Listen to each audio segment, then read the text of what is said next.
Hello मित्रांनो, कसे आहात? मी विवेक टिकाळे, स्वागत आहे तुमचं क्विक टिप्समध्ये. आज मी तुम्हाला सांगणार आहे 10 भन्नाट मॅक कीबोर्ड शॉर्टकट्स. आता तुम्ही म्हणाल की मॅकचा ट्रॅकपॅड इतका स्मूथ आणि फ्लॉलेस असताना आम्हाला कीबोर्ड शॉर्टकट्सची काय गरज आहे. परंतु जर तुम्ही हे कीबोर्ड शॉर्टकट्स वापरण्यास सुरुवात केली तर तुम्हाला कळेल की ट्रॅकपॅडपेक्षाही फास्ट तुमचं काम होत आहे. चला तर मग सुरू करूया. नंबर 1, लॉन्च सिरी. फायनली मॅकओएस सिरी सोबत सिरी मॅकमध्ये इन्क्लूड करण्यात आली आहे आणि आता सिरी पहिल्यापेक्षा फास्ट आणि स्मार्ट आहे. सिरी तुम्ही मेन्यू बारवरील आयकॉनला क्लिक करून किंवा डॉकमधील आयकॉनला क्लिक करून लॉन्च करू शकता. परंतु तुम्ही कीबोर्ड शॉर्टकट सुद्धा वापरू शकता. तुम्हाला फक्त कमांड आणि स्पेस बार थोड्या वेळ दाबून ठेवायचे आहे. तुम्ही हा शॉर्टकट पण बदलू शकता. तुम्हाला फक्त सिस्टीम प्रेफरन्समध्ये जाऊन सिरीवर क्लिक करून कीबोर्ड शॉर्टकट्स चेंज करता येईल. Number 2, screenshots. मॅकवर स्क्रीनशॉट घेण्याचे भरपूर असे वेगवेगळे शॉर्टकट्स आहेत. उदाहरणार्थ ॲप विंडोचा शॉर्टकट घेण्यासाठी तुम्ही कमांड +Shift+4 आणि स्पेस दाबा. जर तुम्हाला ॲप विंडोचा स्क्रीनशॉट शॅडो शिवाय घ्यायचा असेल तर तुम्ही कमांड +Shift+4 स्पेस दाबा आणि सोबत ऑप्शन बटन पण दाबून ठेवा.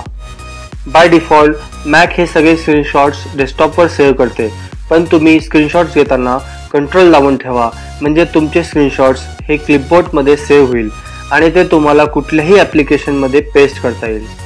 कमांड +Shift+4 दाबून तुम्हाला हवे तेवढी जागा सिलेक्ट करून त्याचा स्क्रीनशॉट्स घेता येईल. Number 3, picture in picture. MacOS सियरामध्ये सफारीमध्ये तुम्ही पिक्चर इन पिक्चर मोड वापरू शकता. त्याच्यासाठी तुम्ही व्हिडिओवर डबल राईट क्लिक करून व्हिडिओ सेपरेट करू शकता. तुम्ही म्हणाल की या गोष्टीचं पण कीबोर्ड शॉर्टकट आहे का? तर नाही, या गोष्टीचा कीबोर्ड शॉर्टकट नाही आहे. पण बाय डिफॉल्ट PIP व्हिडिओ स्क्रीनच्या 4 कोपऱ्यामध्येच प्लेस करता येते. परंतु तुम्ही व्हिडिओ ड्रॅग करताना कमांड दाबून ठेवा, जेणेकरून तुम्हाला हव्या त्या जागी व्हिडिओ ठेवता येईल. Number 4, file saving. समजा तुम्ही एखादा ब्लॉग लिहिताय किंवा एखादे आर्टिकल लिहिताय आणि तुम्हाला ती फाईल सेव्ह करायची, तर तुम्ही नक्कीच कमांड +S दाबणार. हो, हे शॉर्टकट तुम्हाला पण माहिती आहे, पण नंतर येणाऱ्या डायलॉग बॉक्समध्ये तुम्हाला फाईल नेम किंवा फाईल लोकेशन टाकण्यासाठी ट्रॅकपॅडचाच वापर करावा लागतो. इथे पण तुम्ही काही कीबोर्ड शॉर्टकट्स वापरू शकता, जेणेकरून तुम्ही तुमचा बराच वेळ वाचवू शकता. सेव्ह करण्यासाठी फक्त एंटर दाबा. कॅन्सल करण्यासाठी कमांड +period दाबा. फाईल डिलीट करण्यासाठी कमांड +delete दाबा.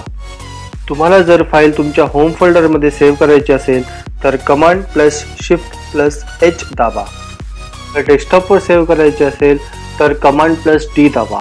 जर एखादा कस्टम पाथ द्यायचा असेल तर कमांड +Shift+G दाबा. Number 5, deleting text. जर तुम्ही रोज तुमच्या मॅकवर भरपूर असे आर्टिकल्स लिहित असाल तर पुढील शॉर्टकट्स हे तुम्हाला खूप उपयोगी पडतील. तुम्हाला जर एखादा वर्ड डिलीट करायचा असेल तर वारंवार डिलीट बटन दाबण्यापेक्षा तुम्ही ऑप्शन +delete दाबल्यास कर्सरच्या लेफ्ट साईडचा संपूर्ण वर्ड एकाच वेळीच डिलीट होतो. जर तुम्हाला एखादी संपूर्ण लाईन डिलीट करायची असेल तर कमांड +delete दाबा. त्यामुळे कर्सरच्या लेफ्ट साईडला असलेली संपूर्ण लाईन डिलीट होईल. Number 6, scrolling. जर तुम्ही मॅकबुक वापरत असाल तर तुमच्याकडे पेज अप किंवा पेज डाऊनचे बटन नसणार, परंतु कीबोर्ड शॉर्टकटद्वारे तुम्ही हे वापरू शकता. प्रत्येक पेजवर स्क्रोल करण्यासाठी तुम्ही फंक्शन +up किंवा डाऊन ॲरो दाबा. पेजच्या सर्वात वर किंवा सर्वात खाली जाण्यासाठी कमांड +up किंवा डाऊन ॲरो दाबा.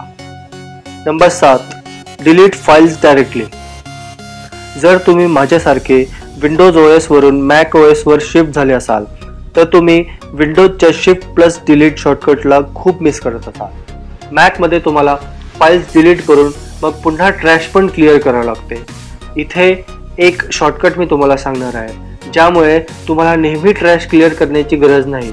तुम्ही डायरेक्टली फाइल्स किंवा फोल्डर्स डिलीट करू शकता. त्याच्यासाठी तुम्हाला फक्त फाईल सिलेक्ट करायच्या आहेत आणि कमांड +Option+delete दाबायचं आहे. तुम्हाला कन्फर्म करण्यासाठी डायलॉग बॉक्स ओपन होईल. तिथे तुम्ही कन्फर्म करू शकता की डिलीट करायचं आहे की नाही. Number 8, cut paste in Mac.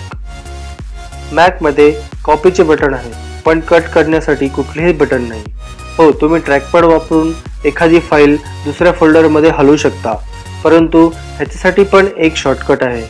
तुम्हाला ज्या फाईलला मूव्ह करायचं आहे ती फाईल Ctrl+C किंवा राईट क्लिक करून कॉपी करा. नंतर डेस्टिनेशन फोल्डरमध्ये फक्त Ctrl+V दाबण्यापेक्षा Ctrl+Option+V दाबा, म्हणजे तुमची फाईल प्रिव्हियस लोकेशनवरून लेटेस्ट लोकेशनवर कट पेस्ट होईल. नंबर 9. Empty trash. आता तुम्हाला ट्रॅश एम्प्टी करण्यासाठी दरवेळेस ट्रॅश आयकॉनवर राईट क्लिक करून एम्प्टी ट्रॅश दाबायची गरज नाही. तुम्ही फक्त फाइंडर विंडो किंवा डेस्कटॉपवर जाऊन Shift+Command+Delete दाबा. तुमची ट्रॅश एम्प्टी करावी का असा डायलॉग बॉक्स येईल. तिथे तुम्ही कन्फर्म करू शकता की एम्प्टी करायचं की नाही. जर तुम्हाला कन्फर्मेशनचा डायलॉग बॉक्स नको असेल तर Shift+Command+Option+Delete दाबा. तुमची ट्रॅश आपोआप एम्प्टी होईल. नंबर 10. Instant slide show. तुमच्या फोल्डरमध्ये भरपूर असे फोटोज आहेत आणि तुम्हाला ते स्लाइड शो मध्ये बघायचे असतील तर तुम्ही फक्त फोटो सिलेक्ट करा आणि Command+Option+Y दाबा आणि तुमचा स्लाइड शो चालू होईल. तर हे होते 10 भन्नाट मॅक कीबोर्ड शॉर्टकट्स जे तुम्ही तुमचा वेळ वाचवण्यासाठी वापरू शकता. तुम्हाला हा व्हिडिओ कसा वाटला हे तुम्ही खाली कमेंट सेक्शनमध्ये लिहा आणि जर तुम्हाला हा व्हिडिओ आवडला असेल तर लाईक करा, शेअर करा, सबस्क्राईब करा. भेटूयात पुढच्या व्हिडिओमध्ये. तोपर्यंत चांग भला.